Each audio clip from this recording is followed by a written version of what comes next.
Hello, everyone, and welcome back to the Pocket Knockers podcast.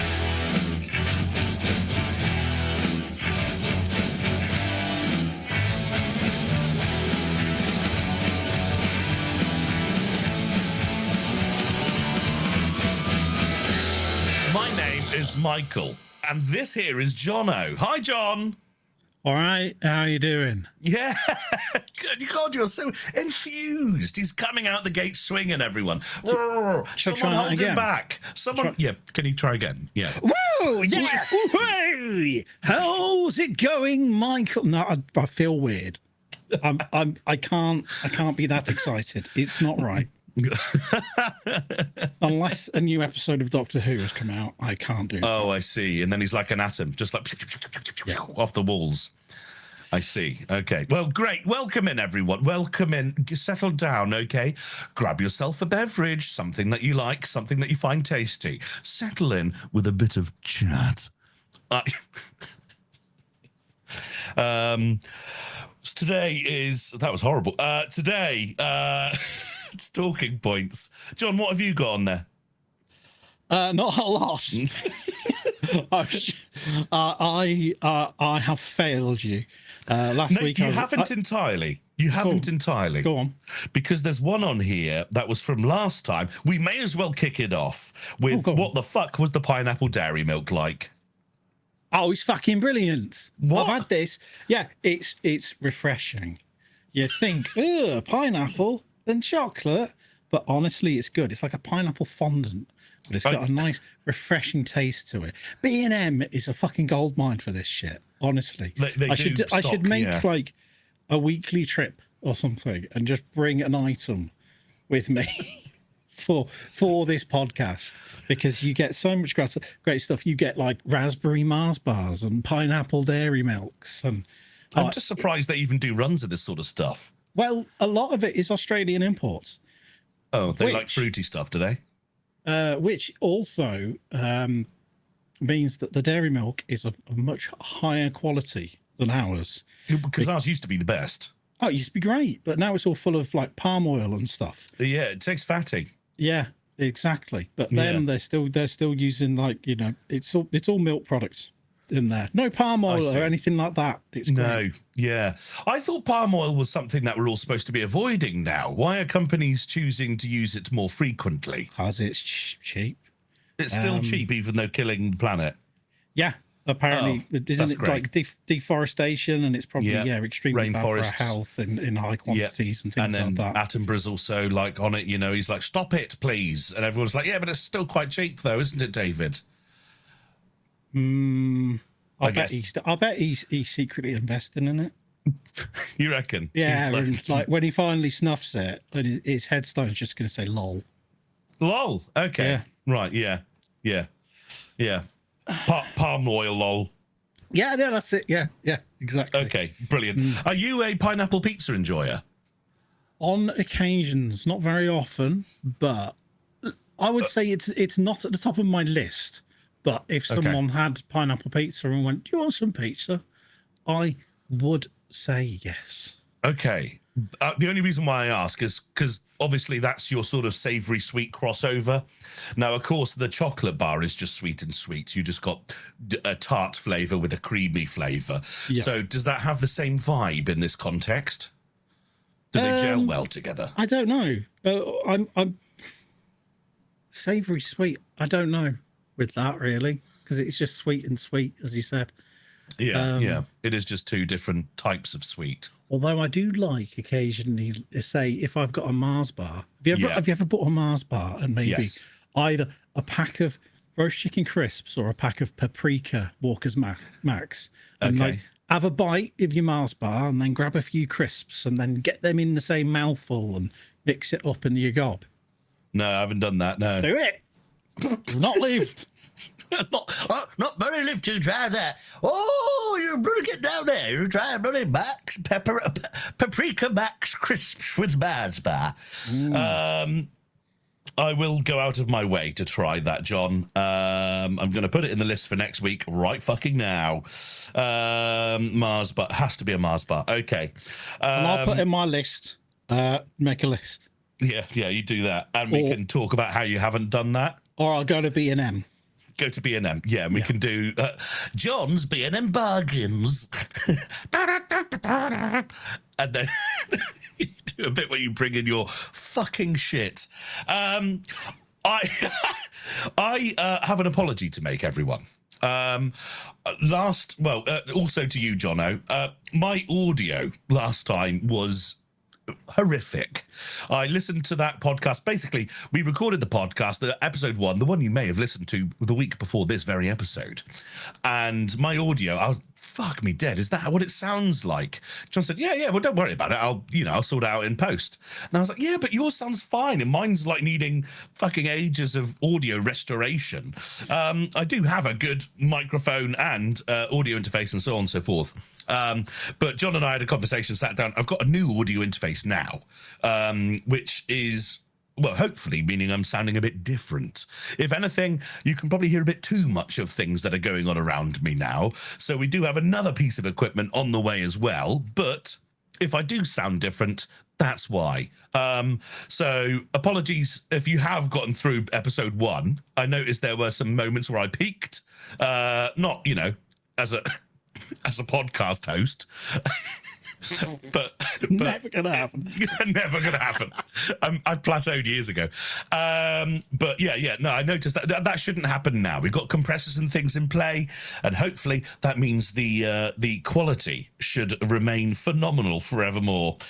Next week even it will sound even better because we'll have the implementation of something called a cloud lifter. We're not going to talk about what that is, but it will make it better for you all and your beautiful ears. What I will say is, I think it's just I focus on mine as well. As you said, you thought mine's perfectly fine, and I'm never happy with it. Right. And I always fuck about with it because I found that mine's a bit too like boxy or muddy. Like the mids. Yeah. I felt the mids were very like flat on my microphone. So I ended up changing my bloody EQ settings last week after I was having a conversation with it. Yeah. If you weren't talking about your microphone, I probably never would have adjusted mine. Yeah, sure. Yeah, but we're going for peak content, okay? And we appreciate all you guys turning up to listen and indeed watch if you are on YouTube at the moment, or indeed where the video is embedded, right, John? If people are watching on YouTube, shall I do a quick treat because I shaved my head today? Okay, sure. I did. Yeah, I mean, I'm still staring at this fucking webpage that you forced me to open. Okay, there we go. Now, before you do that, yes, thank you very much, all the listeners. We do try and make the best produce ever, even if we do talk about wanking in forests. Now then, go on, John. Reveal your scalp. I'll describe it for... I've changed my mind. What? I've changed my mind. What do you mean you changed your mind? You can't change your mind. What do you mean? I've changed my mind. Okay, cool. Right. I mean, I had a very brief flash then. That's what you're getting. I've just really gone too far on the sides because my clippers were fucked. Can you show me more, please? I need a bit of a rotisserie, a flop, maybe something. Come on, give us that. Yeah, come on. There you go. It's just short on the sides. Yeah. But, the reason is. Just to clarify, what's happened is John has shaved either side of his head. He's got a very wide, long Mohican, which is unstyled. Yeah, because I don't want to get rid of the hair on the top and it'll grow back out. But the reason being, I've told you that I've been waking up like with neck pains, and what's happening is I'm getting like lumps in the back of my head. Yeah. But because of my hair and stuff, I haven't been able to see them. So I want to keep track of them, keep progress of them and stuff like that. Before I think, do I have to go to the doctors about this? So right now I look like a complete tit. I mean, let's not go that far. You look fine. If you had a Harley and like a cut, you would look great. I think a bit of Brill cream.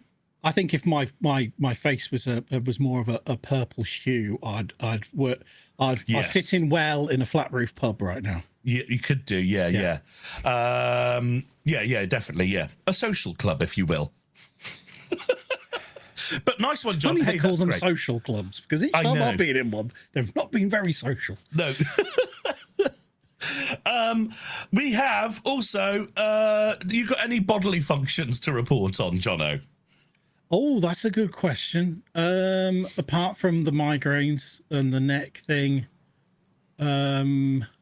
I had a sore knob on Thursday for a bit. Well done, Flora. Yeah, friction. I don't think so. I think that's about it. Apart from, I'm getting old because my knee fucking hurts when I'm going up the stairs now.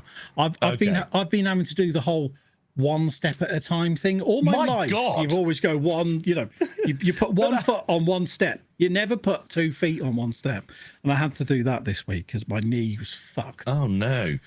You've got shit knees. Mine's my ankles. Oh, and also, although I'm vaping, I'm currently vaping 0% nicotine. Oh, well done. Well done. Congrats. Because Flora has noticed, and I don't know why this was never picked up, but I'm currently trialing another form of ADHD medication. Okay. And she looks up the interactions with that and nicotine, and apparently the interactions aren't great. Okay. So, yes, as of yesterday, I've had no nicotine in my vape. So I've still got to vape because I think it's the habit thing. Of course. That's a natural sort of thing. Yeah. So do the interactions between nicotine and your medication involve lumpy necks and bad knees? I wish it did. Oh. I did look specifically for those words. Yes, It did say slightly sore tip of your knob. Oh, so that's that cured then? Yeah, I think I'm fine now. When did you stop taking nicotine? Was it Friday last week? No, it was yesterday. Okay. But, I'm assuming I'll never have a sore knob ever again. Beautiful. Lovely stuff. This week, we're recording this on Wednesday, and the weekend just gone, I've been playing Forza Horizon 6, John, which was released on the Friday. I booked the day off work. I think I mentioned in the last podcast. I shan't get too much into the game. We'll go into that in a moment. But on the Sunday, I woke up at midday because I was staying up very late playing the game and stuff. And I was violently sick. Many times over. And then I was shitting. And then I was shivering. And I was fucking swatting. And I was fucking swatting. And I was hot, then I was cold. I was yes, then I was no. I was in, then I was out. I was up, then I was down. I wanted to die, but luckily I didn't. I managed to go through that and come out the other side swagging. Don't know why I'm doing that now and again. So basically, I went to my brother's birthday party. He's 40, so when I say birthday party, it's not like I gave him an Action Man and a party popper. What's age got to do with that? And also, did you say party papa like a father? Party popper. Did I say papa? Party papa. The party Irish. papa. The festive father.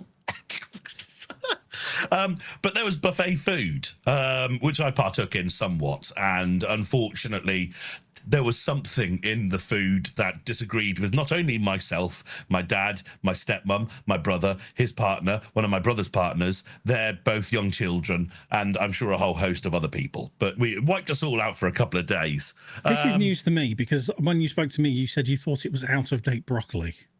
Yes, because when I was being violently sick, that's what was coming up. It was like green luminous bile with bits of broccoli because I ate that the night before. I thought that's probably that. My broccoli was a couple days out of date.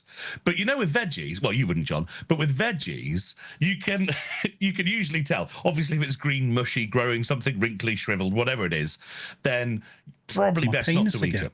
Oh, no. Well, now that you've not separated nicotine, your cock will be nice and fresh. But unfortunately, it wasn't the broccoli. It was indeed something from the buffet. Hence, I found this out when my dad he sent me a message saying, "Oh, how are you feeling today health-wise?" And I was like, well, funny you say that. I feel like a bag of smashed assholes. So, yeah, that's that basically. But that is why my voice is a bit shriveled today. Annoyingly, I've got a better microphone setup and a worse voice. So, I'm sure we'll get there eventually, everyone. Hopefully next week we'll have a full host of vocal compadres. Next week, we won't even release an episode now. No, that's it. Your fibro will flare up again. You'll have lumps like you've never seen. I could just release an hour and 20 minutes of silence. All right, Simon. Where's Garfunkel? Yeah. Okay. Cheers. Thanks for that. Good. Yeah. The chipmunks. Yeah. Yeah. Oh, yes. The chipmunks. Can't do that voice. Right. We've got some social media bits to talk about. I think what we should, well, seeing as I briefly mentioned Forza Horizon, how about we touch on that? Because that's something that I mentioned last week that I was going to play. We can go from that into, indeed, Mr Inbetween. Because that is, John messaged me a couple days ago when I was indeed ill and said, have you watched any of that yet? And I was like, nope. And we were supposed to record the day after. And he was like, okay. And I was like, well, I am quite ill as well. He was like, okay, well, let's record on Wednesday. And I was like, okay, that does give me a couple of days. We'll talk about that in a moment. But I've completed it. I have forgot to say I'm just going to mention it very quickly because I mentioned it last week. Because I was supposed to have done a 24-hour charity stream. That never happened. No, it didn't. Yeah, I think different ailments, but unfortunately, just not well enough. I thought I was just getting too exhausted too quick within like 5 hours of a day, let alone 24 of them. So yeah, it has been postponed. And it'll probably happen at this rate, the end of June, beginning of July. Yeah. That is it. And I mean, what happened was instead of doing a 24-hour event where you're performing on camera the whole time, you slept for 14. Is that correct? You had a 14-hour sleep at the weekend. I'll tell you what, I wish my sleep was sponsored. Jesus. God, imagine how many badges you'd have on that bloody Tiltify banner behind you. Oh, I've started... I accidentally clicked the microphone thing on my phone, so it started just saying, bloody hell, look how many... Right, you continue now. Yeah, Forza Horizon 6. It's bloody great. I love it. It's insane. I am a PlayStation boy when I was a console man. Recently, any modern games I play have been on PC. So that's fine. But I used to be very much into a game called Test Drive Unlimited, and then Test Drive Unlimited 2, then Solar Crown, which came out actually only a short time ago, a couple of years even. But these are open world driving games, right? John, you're a massive enjoyer of the Burnout Paradise open world game. I am. We're talking, you drive around, you cruise around, you get a plethora of cars you can upgrade, you can do things to, you can go into races, all that sort of jazz. That was sort of introduced and pioneered somewhat by the Midnight Club series and the early Need for Speed Underground sort of stuff. But Underground was great. Oh, Underground 2 was Underground fabulous. 2. Spot on. Yep. Yeah. Of course, Most Wanted, then Carbon, blah, blah, blah. Anyway, I played Forza Horizon 4, which was the one based in Scotland, with a good friend of mine called Matty. He's a local friend of mine, and it was all right. It felt like pushing a toy car around a mat. Like, it wasn't like, as I said last time, in fact, I used that exact phrase back then when I was describing it to him. That's what I said last time on the podcast. It was cool because it was in England, right? There's not many games, sorry, not in England, in Scotland, fuck me did. It was cool. It was a good online experience, and it was just a bit of fun, basically. And then Forza Horizon 5 came out, which was based in Mexico. It didn't tickle my fancy at all. It also coincided somewhat with the release of Test Drive Unlimited Solar Crown, and I was quizzing with that. It was the underdog. It was much less budget, things like this. I really enjoyed that game. When I completed it, though, it didn't really have much replayability. The map was somewhat okay. The cars looked cool, but there was loads of little tiny issues that were somewhat immersion breaking. I like to use the dashboard view with my steering wheel and everything, and sometimes you can see the reflection more of what's going on inside the cabin on the windscreen more, and it's not in a realistic way. It just is the way that the reflections work in the game. It's just a bit shit. It is literally just not quite as good as the Forza series because they don't have that budget, I should imagine. Yeah. When Forza Horizon 6 was announced as having Japan as their thing, I was like, well, I'm in, because even if that is playing pushing cars around a playmat, that is going to be a glorious setting to do it in. Shortly after that, they released statements saying that they were then going to really focus on progression.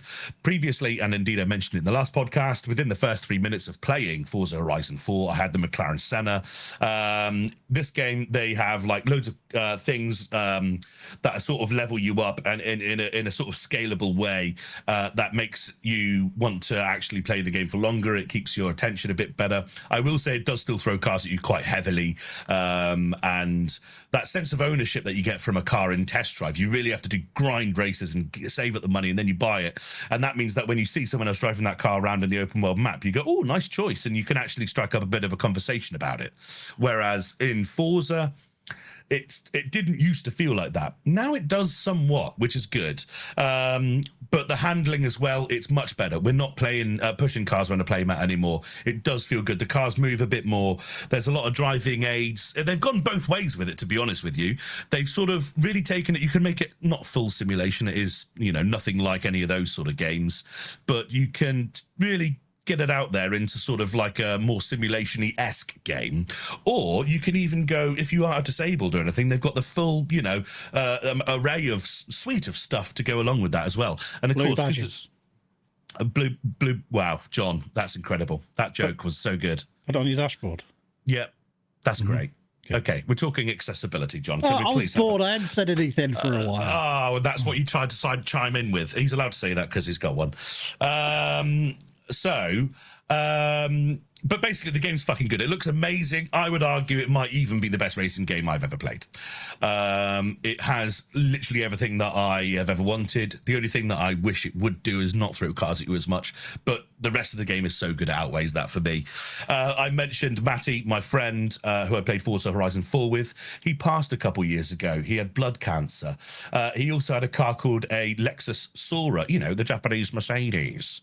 And it was lowered and it had nice wheels on it, and he had some things going on. I actually replicated his car in Forza Horizon 6, and I've been just absolutely ripping that around, and it's really cool, man. I really like it. I know he would fucking love that too. And kicking everyone's ass in that is good. There you go. Definitely. Forza Horizon 6 in a nutshell. Sorry, I know I just talked at you for a lot then, but I wanted to get it over with quickly because I didn't just want to talk. It's a very nice one-sided conversation. Your enthusiasm and critique for a game. Indeed, yeah, and it's on Game Pass and all that. So if you have it, do it. And if you do play online games or whatever, look me up, Tiresome, and you might be able to join in. We could do some, because I've been doing quite a lot of community stuff and getting people involved and things like that. So that'd be really cool too. Jono, you ain't got Game Pass, have you anymore? You used to when it was. I don't have Game Pass. No, I do not. Well, maybe if you can find an offer or a code or something, grab it and we can have a go. I'll have a look, see if I can find something. Yeah, I'd be up for that. I haven't played much like racing driving games for a while, dedicated to it. Yeah. Where would you say it sits? Like along the side of like you've got TDU, product cars, things like that. Like sim wise, is it going for more for the arcadeness? Yeah, 100%. Yeah. If you can happily play Underground 2, you can happily play this. Yeah, well, I mean, I'd be up for that kind of thing. I think I used to like proper like race sims and stuff like that. But weirdly, I think the series that I loved has made me hate it, and that was Gran Turismo. I think it just got too pretentious. Oh, no. What? Because you've got a PS5, haven't you? Mm-hmm. Yeah. And I don't. And I also, that was my racing game back in the day, was Gran Turismo 1, 2, 3, 4. Others are available, but I don't have a PS5, so I don't have 7. But what turned you off about that? It's just too pretentious. What do you mean? Yeah, like the I don't racing know. lobbies. I think it was more, too much style over substance. That you didn't have as much stuff you could do to vehicles anymore. I don't know. It just feels like it just feels like, I don't know, one big advert. I'm not sure. It's like it's just very showroomy. I don't know. I can't explain it. Do you think it's because I'm terrible at describing this kind of thing? But do you think it, because I've watched some footage of Gran Turismo 7, and what I've noticed, I mean, I think from my experience, bearing in mind I haven't actually put hands on the game, is actually you can modify the cars much more than you used to be able to in the older games. But you have to be able to go. In the older games, it was just like stage 1, 2, 3. Yeah, do that, do this. Yeah. Whereas now it's like, right, what HT leads am I going to put on it? What inlet manifold should I choose? And there's sort of a lot more of that sort of more. That's quite cool. You know, I like that kind of stuff. Oh, okay. Well, shut up then. Play the game. You got to kind of like meet in the middle, but I don't know. It's very, very difficult to explain. Maybe it is just because everything was locked to start with, and you had to really struggle to progress. But the rest of it, even like just the I don't know. Even the menus put me off it, and it sounds fucking ridiculous. It feels too like showy, like minimalistic. Yeah, it is that. Yeah, but that's like something you'd see in a fucking perfume advert or something. Oh, really? Yeah. Like it's all polished and glass. Yeah, all that wank. I don't know. Like Windows Vista. But I to be honest, it's probably a lot better. But it wasn't this game that put me off, to be honest. It was the one prior to it. I can't remember which one it was because you had 2 for the PS4. So was it GT5? There was 5, 6, and technically Prologue as well, I believe, wasn't it? Yeah, but I think it was 5 possibly that kind of put me off because I think it was just because they were removing stuff, and it was more that they were overly focused on the accuracy of the vehicles and the handling, and then I think everything else was just falling behind. It is a really tongue-in-cheek scenario with Gran Turismo because it was released as I do have a copy over there. I could get to get the exact quote. I shan't, but I think what it said was the ultimate driving simulator or something like that on the box, and I think they forever trying to strive to get that, but secretly knowing their audience is console gamers that are not going to be having the most amazing gaming rigs and actually wanting that experience, you know, like Race Room and all this sort of stuff where like you're paying subscription fees to have this thing. I think there are definitely much more realistic driving games out there, but it's what go on. I think that what it is that's what they've always been striving to do, and as technology's gone along, they have managed to get better at that, and so it feels less arcadey. And then because it feels less arcadey, people are complaining, and it's just because it's the fact that they're actually managing to finally achieve what they wanted to do in the first fucking place. Right. And then people are going, "This end is fucking dull. This is boring." But I've mentioned before about like how me and my mate ended up doing 24 hours. Like on a Nürburgring, and we loved every second of it. Yeah, because that's what we liked doing. You know what game you need to play is Ridge Racer, because that is Gran Turismo, but with the original physics of Gran Turismo 1. Yeah, where it feels like there's a scaffolding pole shoved through the middle of the car, and you just pivot around on that point. Yeah, man. Yeah, okay. Well, that's cool. So let's talk Mr. Inbetween, okay? Ooh, yes. Now, Jono is going to chapterize this. If you do want to watch this series, we're going to talk spoilers right now, okay? We're going to talk openly about the storylines, characters that may pass or may not. But either way, I want you to know that I feel like even if John had told me the whole storyline of what happens in this series, and I then watched it, it would have probably still been just as good because it's genuinely really good. So John, what he's trying to say is, if you don't want to hear about it and hear about plot points, go to the next chapter.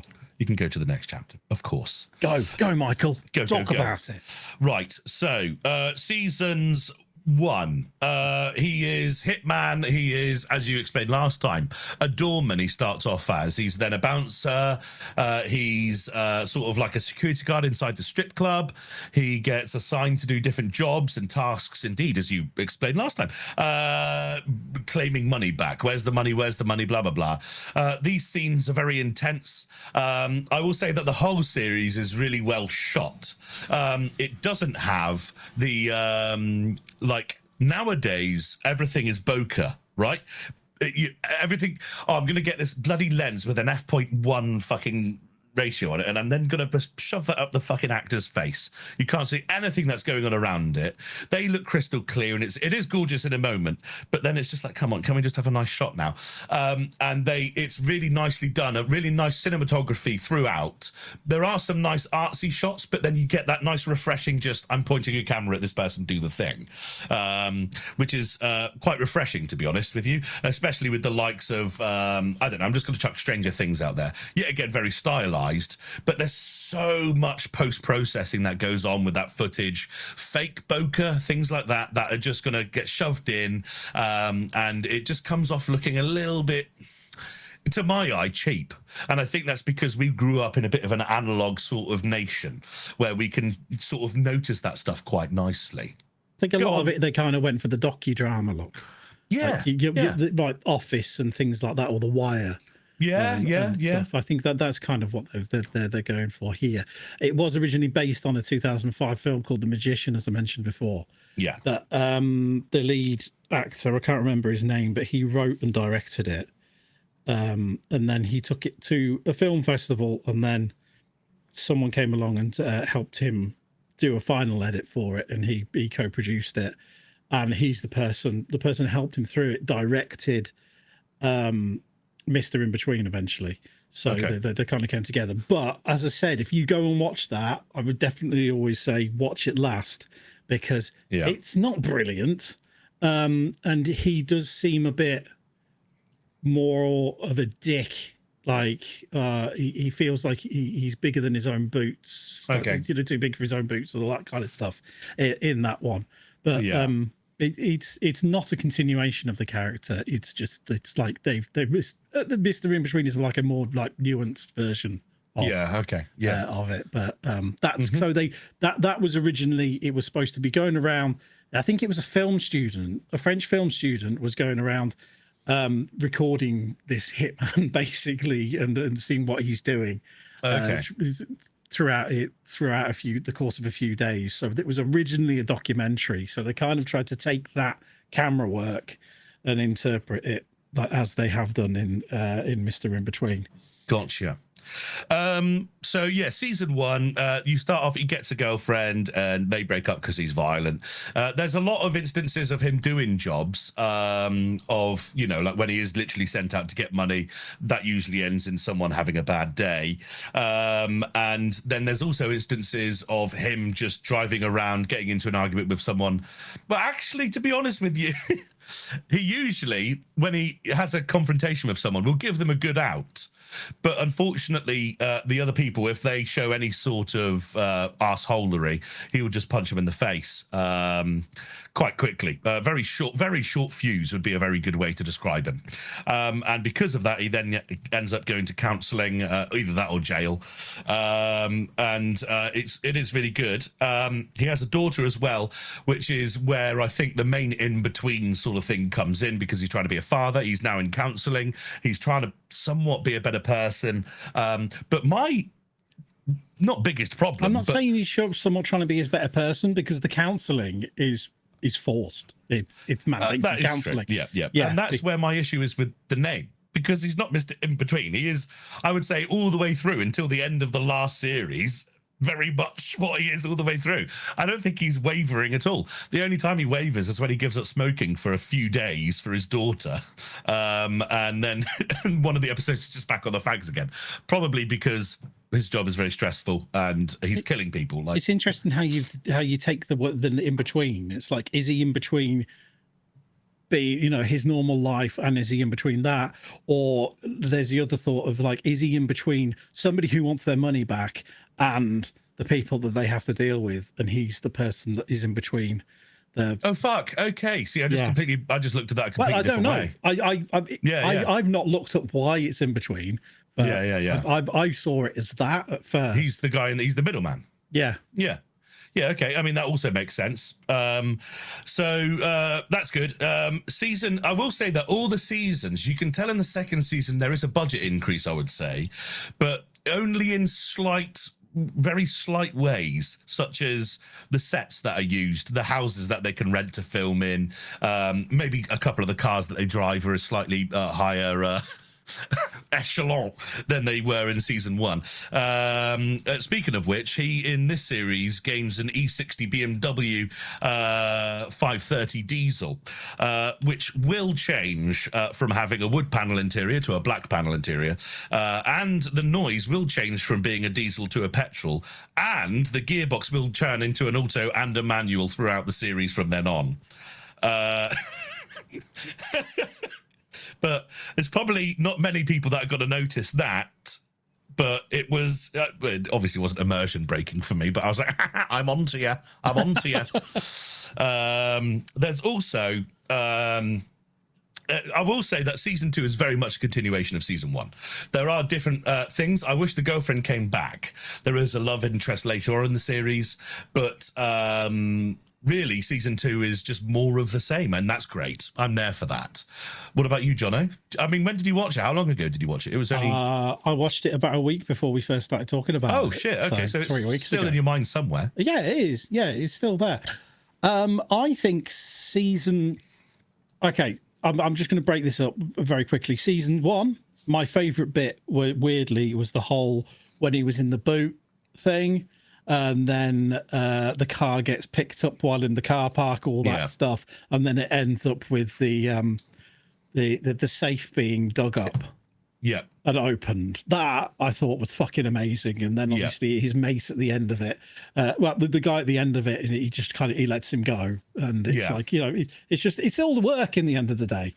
It's I love how they do that. It's like, it's always at the end of it. It's like, no offense, but I've got to kill you. You know how it goes. Yeah.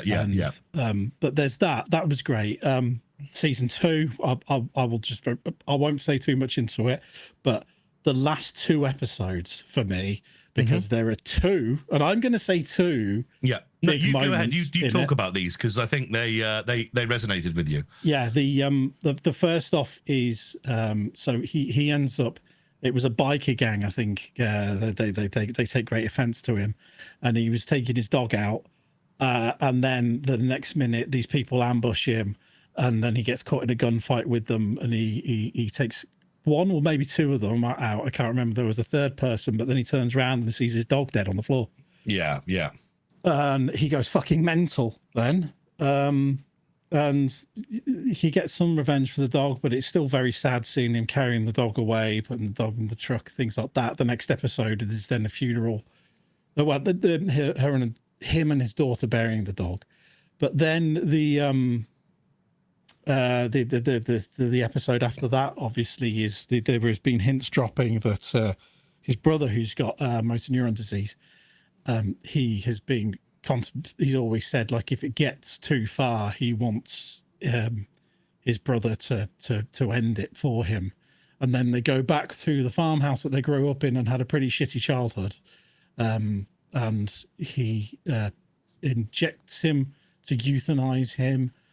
And then he sets the whole barn alight, the whole farmhouse alight. And I fucking cried. I really cried. And Flora was watching it. I had my headphones, I was watching it on the tablet. Because when it gets engrossing, it's easier for me to watch stuff like that now, because the dog will just bark at the TV all the time. I was sat there and I was just started going, crying. Like, she was really worried. She thought something really bad had happened. It was just a fucking program. That really got to me. And also the bit I quite liked, strangely, I think it was earlier in the second season, was because he told his daughter that unicorns still exist. And they did the mock-up of the unicorn. Yeah, they reenacted unicorn. And there is a lot of that. I will say the dog thing, probably, I was like, oh, fuck, they shot the dog. And then when he started going on his warpath, I was just more like, yeah, you fucking fuck him up, lad. Yeah. And with his brother, I definitely felt sorrowful. I didn't cry. But that's not because I'm immune. I will get a bit of shiny eye when it comes to Titanic, things like this, not made of wood. But, yeah, it was a very well, yet again, filmed sort of scenario. And the way that the music picks up when they're going, because they're talking to each other, they're saying goodbye, they're building that, and the music's sorrowful. And then it's right now then, let's start chucking petrol over the fucking place. And it sort of really does let you into the mind of that sort of character and what sort of how he can divide those two things. The use of music in it is great, though. I would call it almost like very delicate. It's very slight bits of ambience. Apart from credits, when the credits hit, it's normally a big, powerful song. Yeah, indeed. And we'll talk about that at the end. Yeah, we'll talk about that in a moment. I thought it was great. Yeah. I will say, though, season 3, I felt like the series probably could have ended without season 3. I felt like they were just having to pad it a lot and get another season out of it. And I mean, it was not, it was very shoehorned in at the last second, the idea of like this female person that he met and then, he's very happy with. And that was shocking and everything. I don't know. It just felt very separate to season 1 and 2. Season 1 and 2 felt much more connected than the third one. You are right. Yeah. There's nothing wrong with it. It's still great. Yeah, I don't think chronologically it was. Actually, it must have been because his daughter was negligibly older in the second 2 series. years, I think it was. Oh, really? Because in the third series, she is quite a bit older, you can tell. Yeah. So, yeah, some time had definitely passed. But basically, there is a... sorry, burping there. There is one other thing I wanted to mention. I believe this is season 2. And I believe I did actually notice this a couple of times, is that there are time differences. So there's one scene, I'm just using this one as an example, but not him, his friend that we mentioned who he saves from the safe explosion, goes on his behalf, because he's in prison at this point, to go and we mentioned he has a bad temper, right?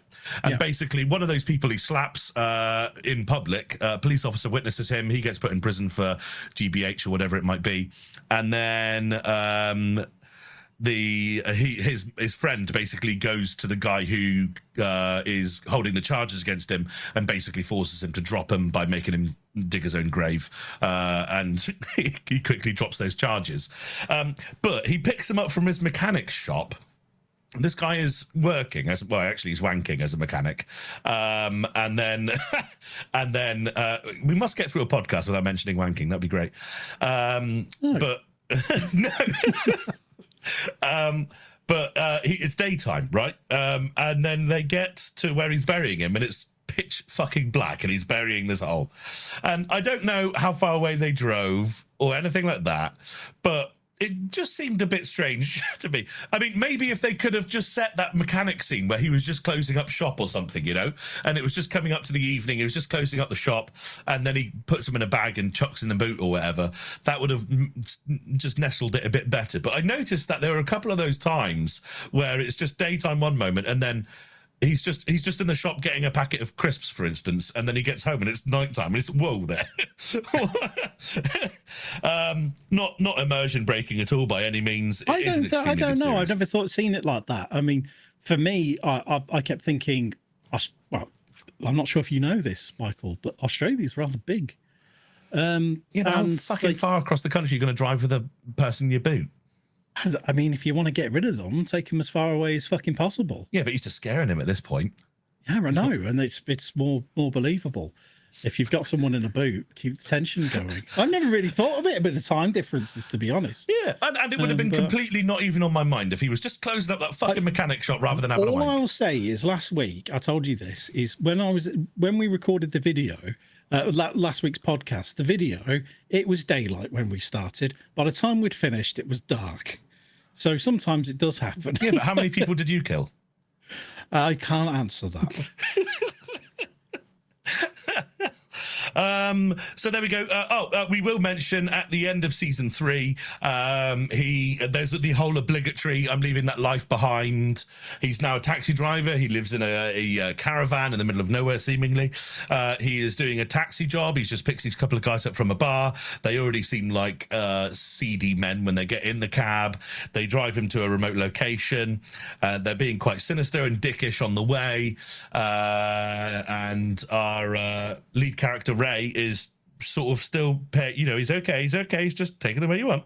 And they're like, yep, just a bit further up this what would you call it, lane? It's kind like of a like country lane, isn't it? No, not even. It's like it's a path off to a beach, basically. Yeah, they do say the beach, don't they? But there is no beach in shot. No. But if that was in England, we would call that a dirt track. Yeah, it's like it's a winding dirt path. In Australia, it's a dual carriageway. Yeah. But like my colonoscopy. But they keep telling him to go further, basically, obviously going further and further into this darker lane. And then he stops and they say, do you ever get the feeling that someone might die out here tonight? Yeah. And then they both look at him as if they're going to scare him. And then he breaks the fourth wall, looks at the camera and just smiles with a massive grin. His signature grin. He's got one of the best grins. He does have a good grin. Yeah. He's got the teeth for it, man. Those teeth. Yeah. And then the song that plays, I don't know which one it is, but it's that run. It's so good. And that's where it ends. So when John said last time, well, they leave it open. We can only assume that he then massacres them both and buries them where they stand. The guy who created it, he said, that's it. It's done. Yeah, okay, sure. But it's nice that it is left open.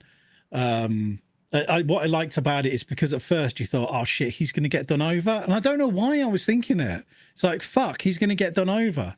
And then at the end, when he grins at the camera, I'm like, no, he's not. He's Ray Shoesmith, fuck's sake. He's not going to get done over. So you forget for a second, just because he's mellowed, that I guess he's still got that, ready to go. Yeah, you're absolutely right. I reckon, actually, my perception of that scene was I was like grinning, waiting for him to just fucking break and just massacre them. But I think that might have been preconceived because you told me they leave it open.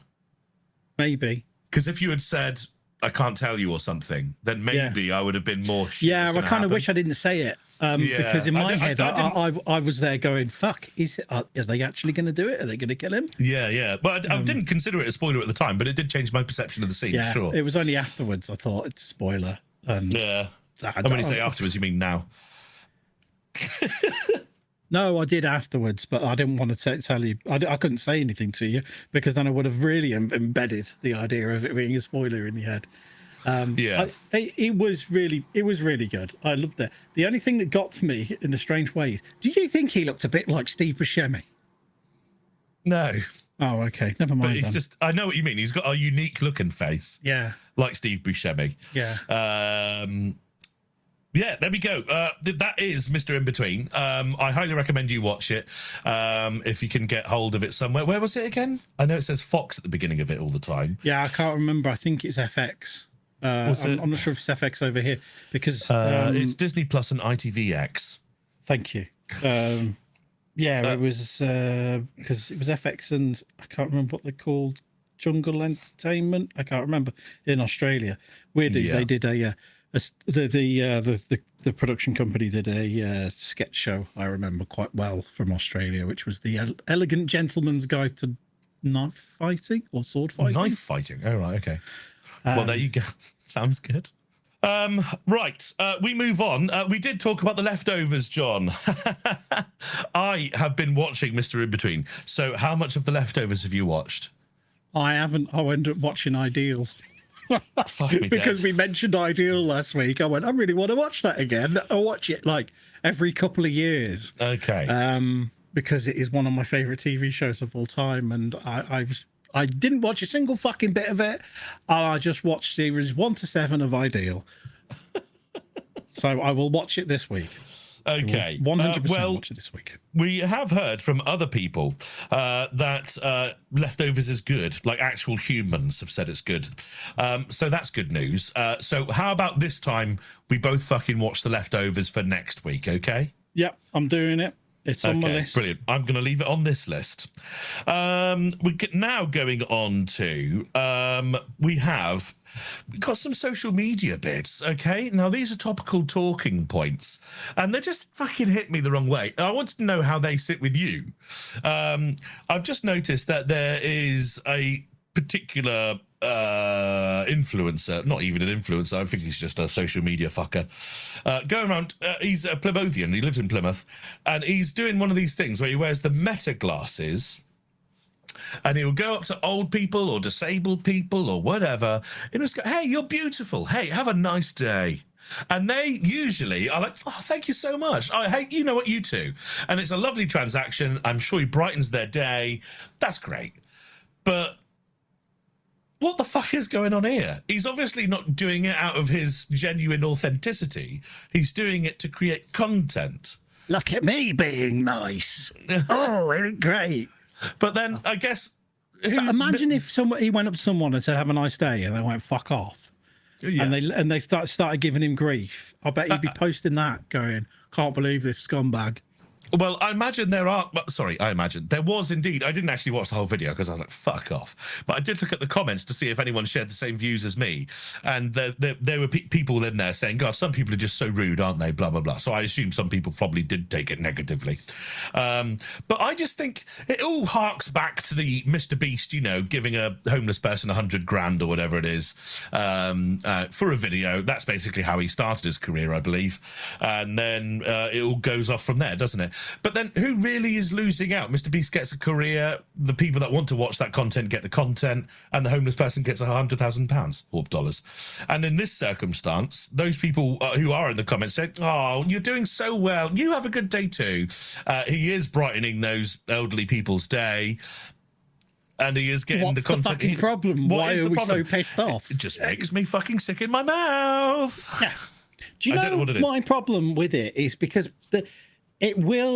it's engaged your brain and made you think, and it's got to the point where you've got looked at that, to the point where you clicked on the comments and you start scrolling, and that, especially if depending what platform was this on? That was on Facebook. Exactly. Facebook is the worst for it because that is all immediate interaction there.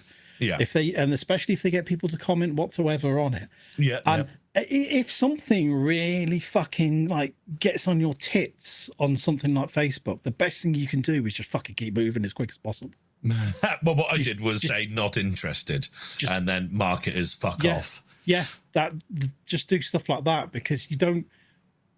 If you feed it, it's going to keep fucking happening. I certainly didn't comment anything or show any expressions, but if someone's winding you up, if something you're watching is winding you up, if you react to it, you've that's it. You've fed it already. Yeah. You just fucking move on, and then think, why did I want to fucking engage with this in the first place? Oh, it annoyed me that much. It could be anything. As you said, that effectively is harmless. Yeah. Someone being nice to somebody, for some reason you don't like it, but you can't, there's nothing valid for you to say. Nobody's done anything wrong. Nobody's hurting anybody. So why do people feel the need to speak up over something that's getting on their tits a bit, even though nobody's being hurt? Well, just to clarify, fucking move on, you pricks. In my little review of the comments, I don't think anyone actually thought negatively about what he was doing at all. It was my own personal thoughts on it. And I think the reason why I think that is because it's not authentic. Yeah. I don't think he is the sort of person who's going to go out there and try and make people's days better if it didn't benefit himself by growing his social media platform. And that is the problem. However, the byproduct is old people are happy and he has a social media platform. And seemingly people in the comments enjoyed it. So I should shut up, I guess. But if you get someone at a checkout smile at you as you leave, do they really give a fuck about how the rest of your day is going to be? Yeah, I know. It's a bit like that. Yeah, I don't know. And there was one where he gave an old woman like some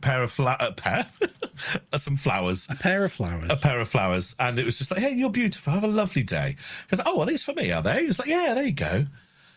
And she was like, oh, that's so nice. Thank you so much. It's been years since I got flowers and all this sort of stuff. And it was nice. But if she knew that actually, does she even know she's being fucking recorded on these meta glasses? That's the only bit I have a problem with, is the case of that these people know that they're going to have their fucking faces distributed everywhere. Yeah. That's the only... out of the whole thing, that's it. That's the one thing that bugs me. What's the legality on that? Because I think in a public place it's perfectly fine.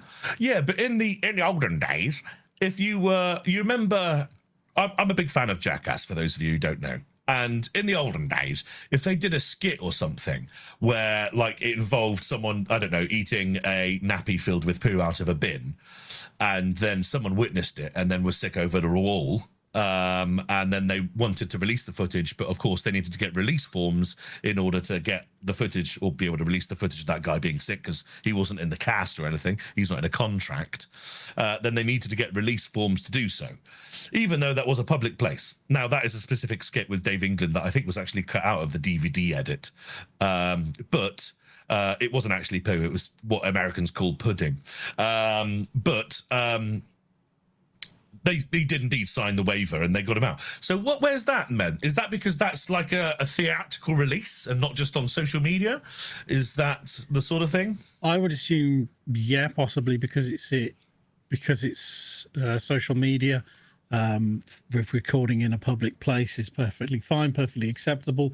But I don't know the legalities of this, but because the person in question who's been given flowers or whatever, yeah, I think because they are the main subject of this video.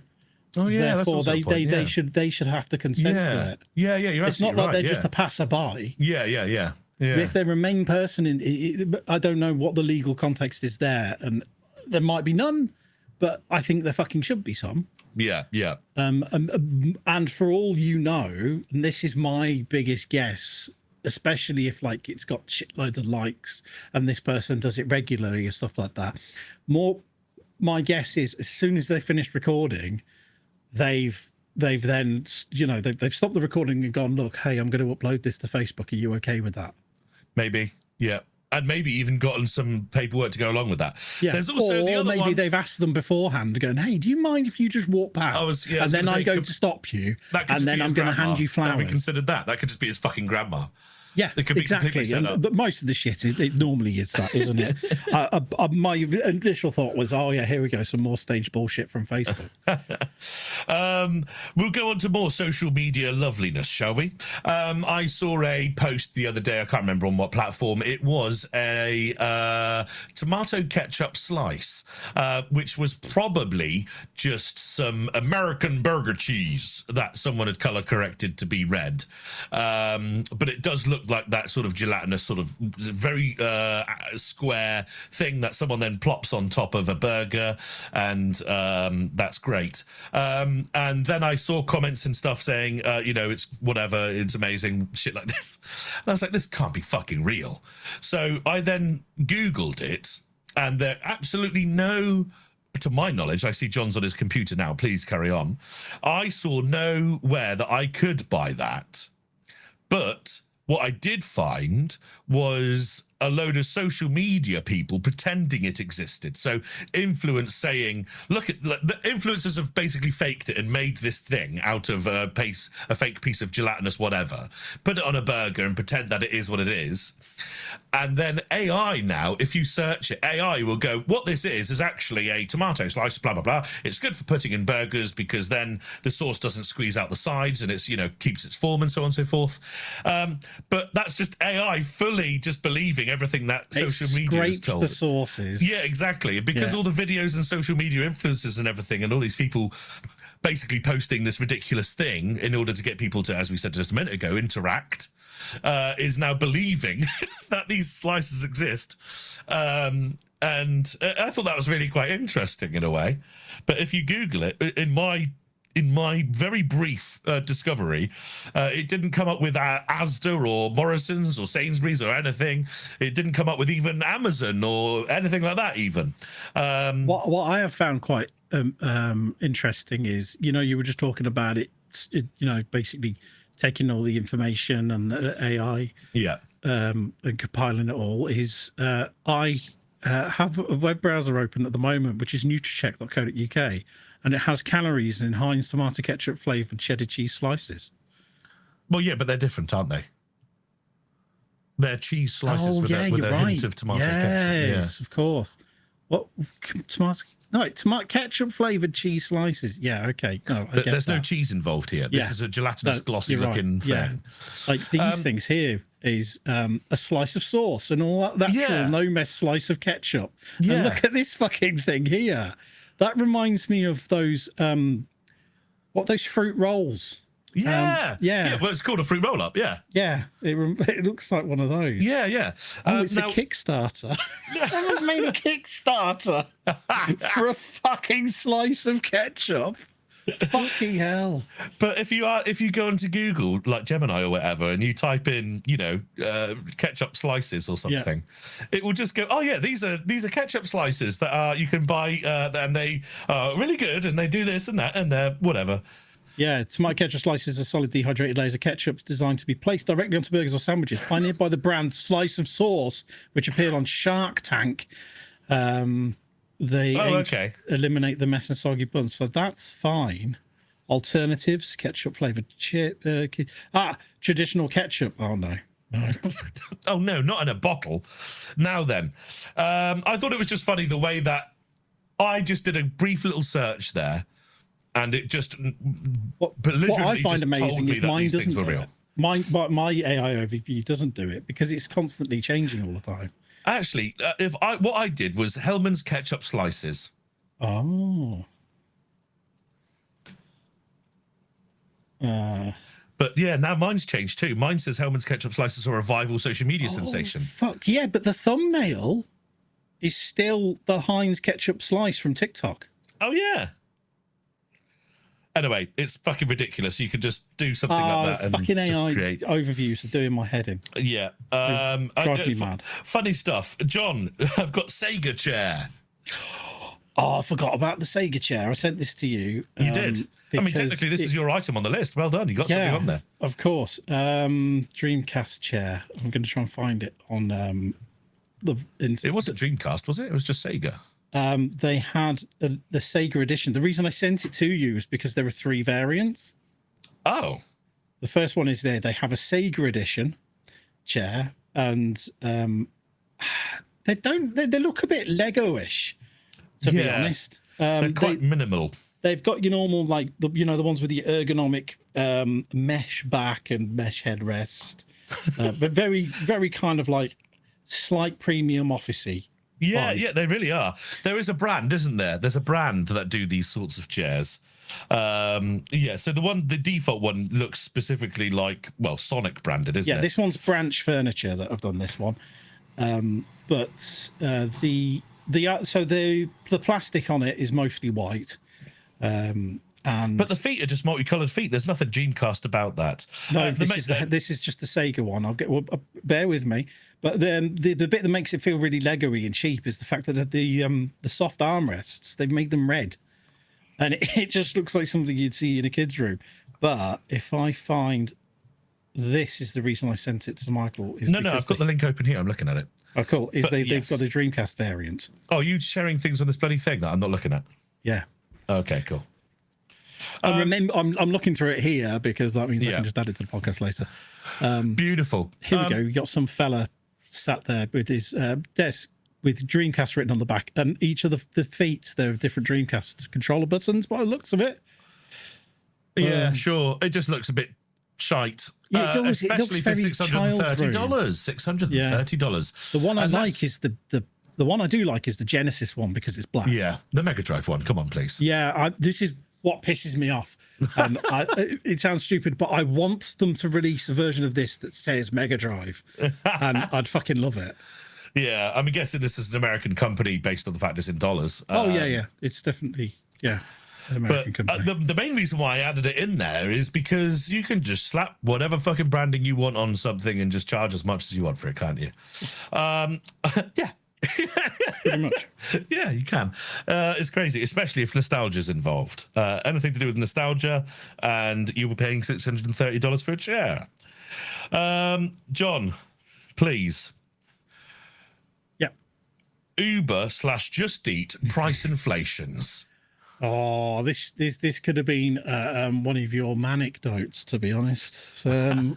Oh, do you want to do the intro? Oh, okay. Manecdotes. Let's all get angry with a manecdote. Oh. You bastards. Oh, you sure you changed it a bit there? Yeah. I thought, It was crass last time. I'm working on it. Okay.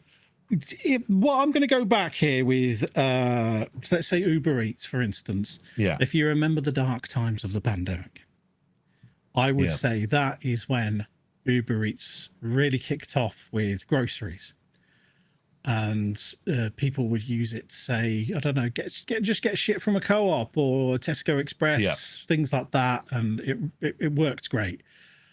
Now, the problem I have with it is if you look on Deliveroo, if you look on Just Eat, you look on Uber, the prices all vary for products. So let's go back to cheese slices. You want to buy some cheese slices and you want to go and get it from the co-op. Okay. And it could be £2.99 on Deliveroo, and it could be £3.20 on Uber Eats.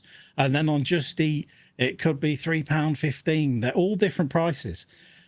What fucks me off about it is they are clearly marking things up all the time. It's similar to, I will say, service station fashion, basically. But the thing is, it's not even consistent like service stations. It depends. It varies by store, and it varies by wherever. Now, the problem with it is, I always thought because you have a service charge on top with it, and they still put service charge on top, and then they put bag fees. The service charge should cover the expense for the store having to go and pick all these items for you. But they seem to be putting percentages on top. Asda, they do it all the time. If you look on Asda's website and you want to just do a click and collect order or a Asda home delivery, but then if you compare it to an Uber delivery, the prices are fucking astronomical on the Uber website. And some people pay Uber One for, so they get the free delivery on things, but they're still being stung on it. What fucks me off the most, and this is going to sound ridiculous, but this is a fucking amazing service that could be used properly for people with accessibility problems, with disabilities, and it's a massive changer. Okay, they won't mind having to pay a little bit of a premium to get stuff delivered, but it means that they can get everything done without going, fuck me, I need a few bits at home. But it will take me forever to get there, or I'm unable to walk long distances, things like that. It's perfect, but they are clearly going, you know what? I'll just stick them prices up a bit, and then they fuck you over most of the time, because this is the other issue. If you look at things, I remember when my Sainsbury's local started doing Deliveroo, I think it was, I was in the shop that day and they were running around frantic, and there was a massive queue because they were having to pick everything for all these orders. They were only told that morning, the staff were only told that morning that they were going to start doing this whole Deliveroo picking thing, and they were not prepared. They had not brought extra staff in or anything like that. The manager has just been told of that branch, so the regional manager must have gone, oh yeah, by the way, we're doing Deliveroo today. And it was absolutely fucking ridiculous. So then they are having to do that, throw all the stuff in. They can't check things properly because they're getting snowed under.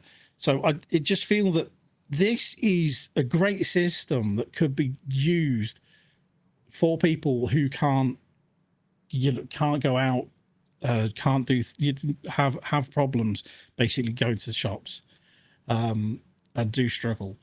But they are being robbed. They're being ripped off constantly.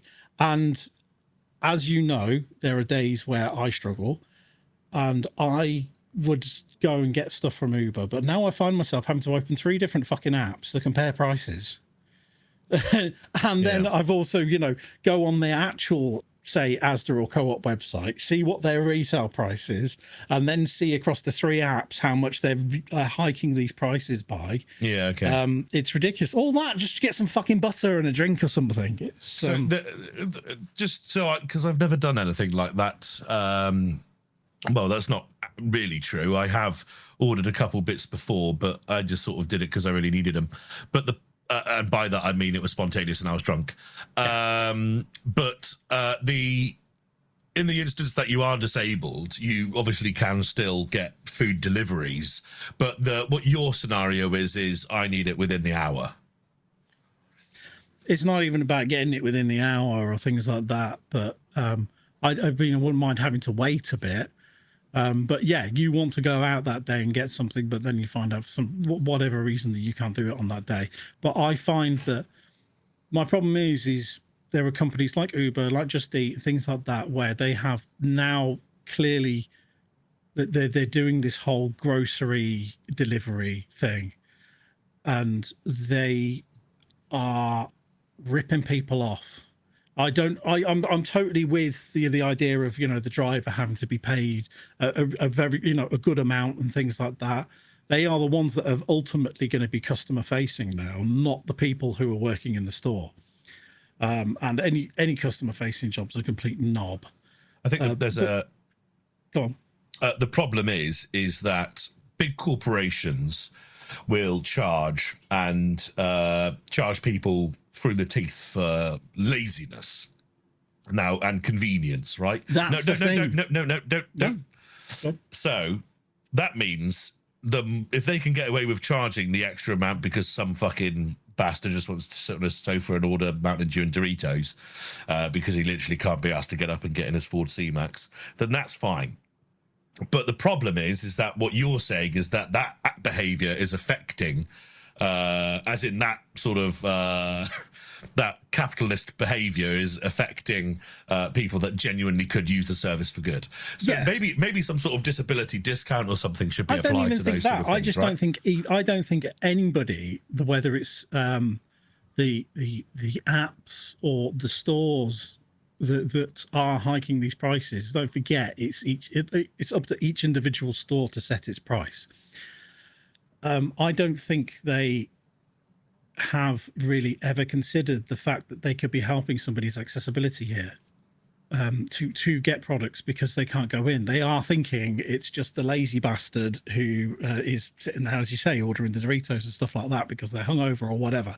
Yeah, that's all they're considering it like. But they are not thinking, shit, we could actually be doing a good service here. Yeah, for people who need it, and it's never ever crossed their minds. That's what it is for me. But you have now Tesco Whoosh. So if you go on the Tesco app, you can do what's called Whoosh, and I think it's about £2.50 or something you pay extra on top of it. But you get the Tesco Express actual prices, so it's not all hiked up or things like that, and that is great.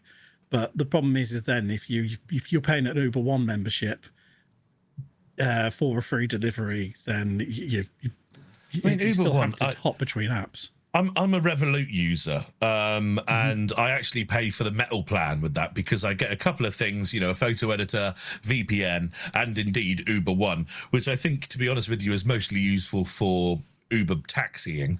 But Uber One as a delivery service, I find is so negligible most of the time. Because nowadays, I mean, you get free delivery, but only if you spend over a certain amount, or only with a certain restaurant, and then you're getting service charges. You get your baggage fucking charge. You get this fucking shit, and it's sort of like. And actually, if you go to Just Eat or whatever, I'm just using a different one. You'll find that the price for the same restaurant is actually just cheaper because Uber is a premium sort of service. That's what I mean. But sometimes it's not, and then you look on Deliveroo as well, and it's all different.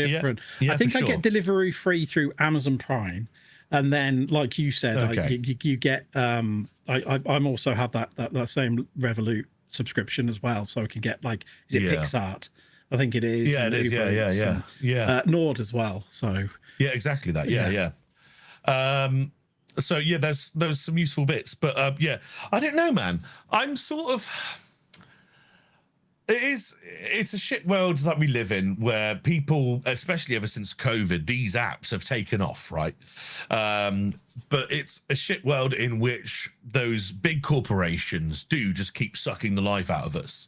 And indeed, there are people out there that will pay it.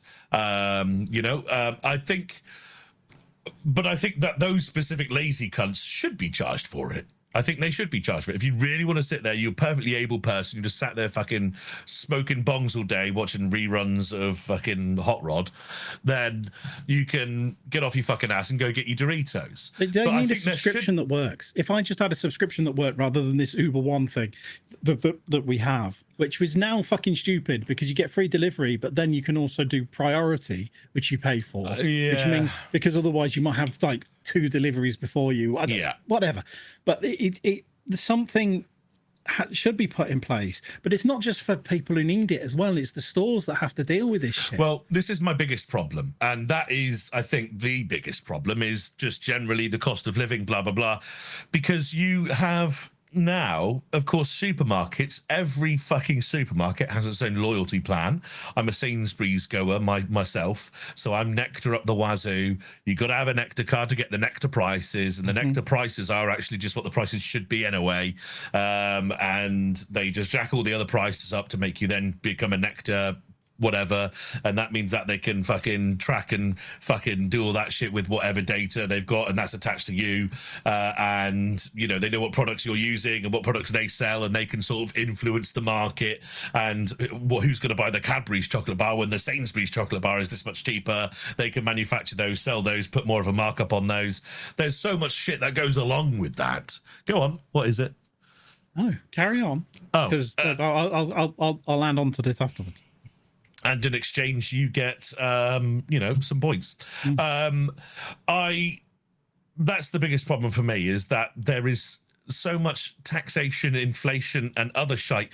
If you take into account what it costs to make a bag of Doritos in whatever factory it is made, the brand or company, then it costs this much. They want to make 50%, 100% profit on that. And then it goes to the storefront. You have to pay for that thing to be delivered there in a massive truck, then organised onto the shelves, pay for those staff members and all that shit. That's fine. I bet you that cost is still 1/3 of what you actually end up paying at the till. Carry on. Go on. So you going back to the main point of this was the fact it was the delivery apps like Uber and things like that. So if let's say Uber Eats, if you place an order with Sainsbury's on Uber Eats, I don't know, you want, I don't know, mince your dinner. Oh, have a little mince. And then you've like orange juice or whatever. Okay, you've ordered it. And then within about 30 seconds, you get, bang, order received. And it says, we're on it. Okay. Now, what's happened there is somebody standing there. I think they probably get it like on one of their Zebra handheld things. Yeah. And they'd have gone, okay, I'll book it. Done. And then they fuck off, and then they go and deal with all their shit. And they're like, right, that's on my to-do list now. The reason they do that is because you can't cancel your order as soon as they've said, we're working on it. So they've said that we're preparing your order, and then they've fucked off. And I have waited 2.5 hours for them to even started picking the order before, which I don't mind. Okay, but the problem is they have, because they've done that, you can't change your order and you can't cancel it. And if you try and cancel it, you won't get refunded because they still consider it as chefs making your meal. So they're saying, oh, no, the chefs have already started using their ingredients now. That's the cost done. So if you cancel it, you're out of pocket. And all it is these people taking stuff off the shelf and they haven't even started it yet. Well, that's the app not being fit for purpose, isn't it? It's the company has now figured a way to bypass the app. And this has happened to me before. I've worked as an Amazon driver, and I think I've told you. Our courier service for Amazon, they used to cut corners by going, say that you've got to the warehouse at the end of your day when you finished your last job. And the way they did that is you used to put your phone on airplane mode so it couldn't tell where you are anymore, and then say you've completed the day, and then turn it off. And then that way your 1.5-hour drive back to the warehouse isn't accounted for your day, and it looks like we've actually done a more productive day. Oh, I see. They find ways to cut corners, and they've done it.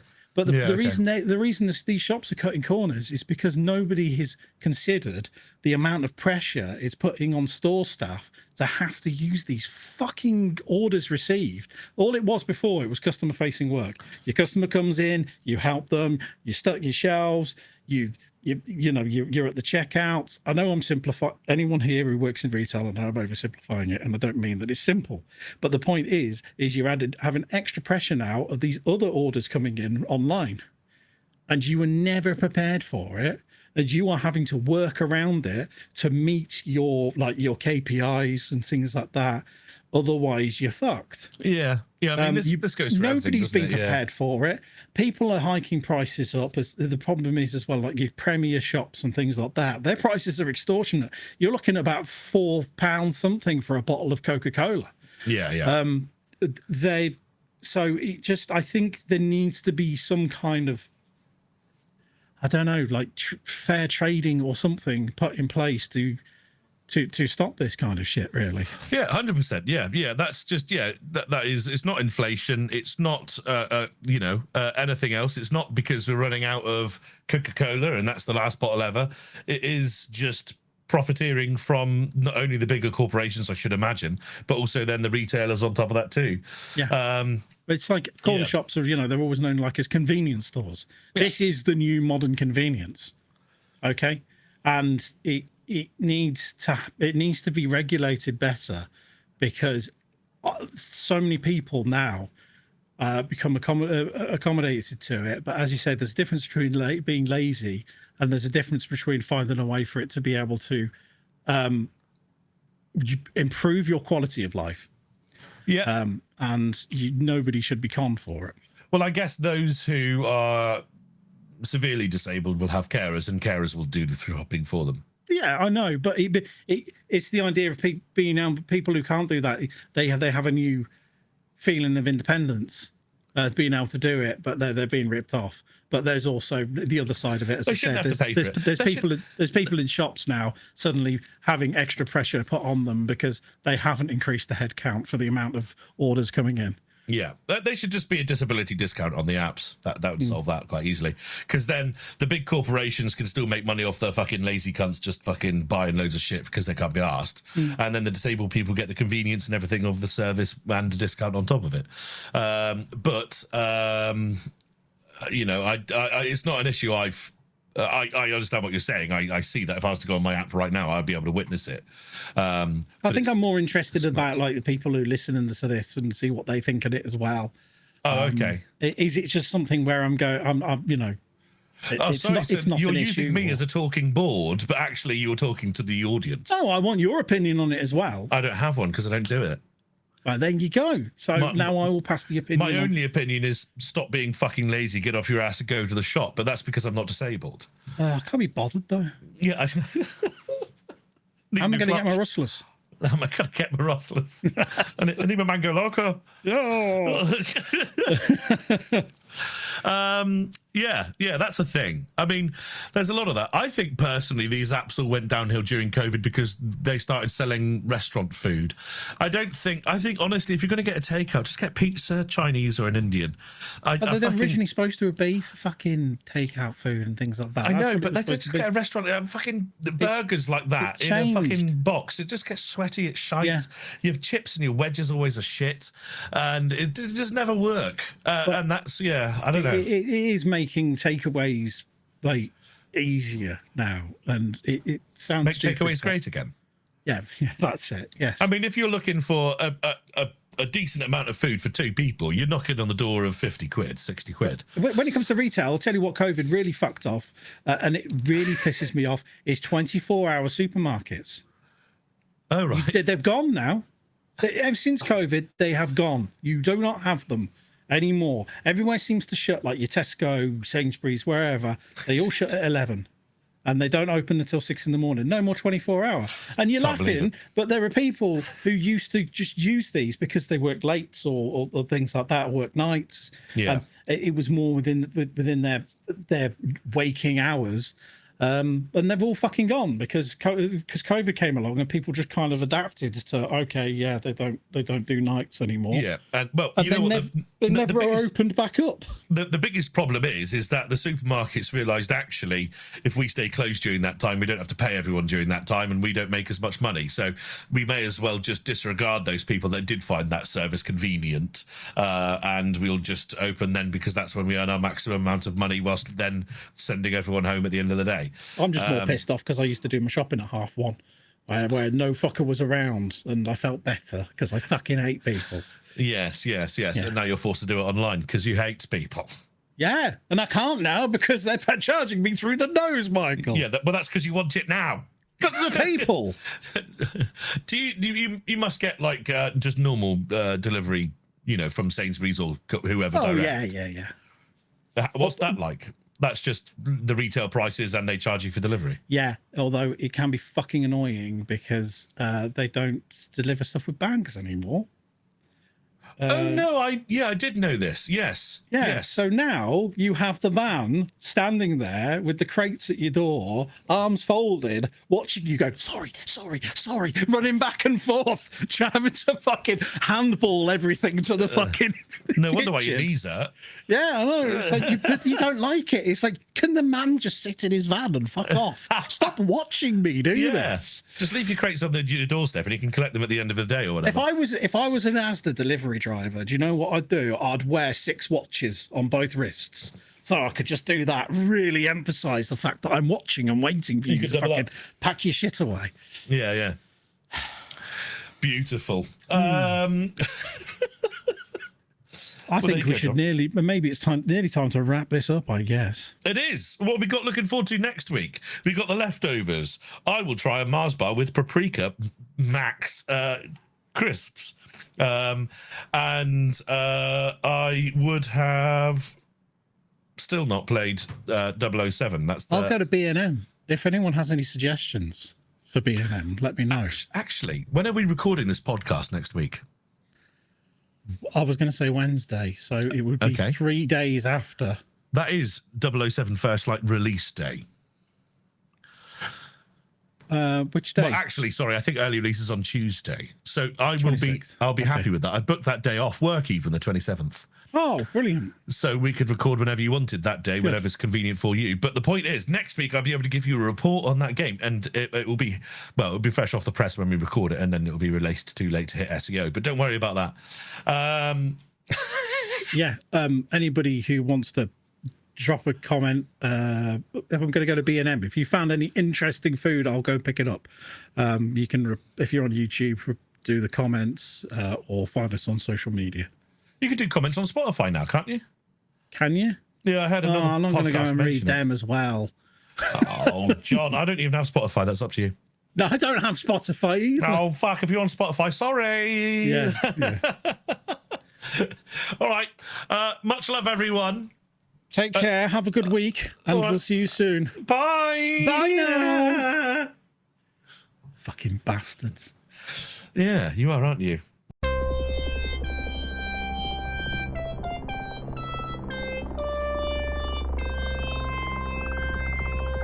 This was a Studio Channel 84 network show. To find more, head over to channel84.co.uk now.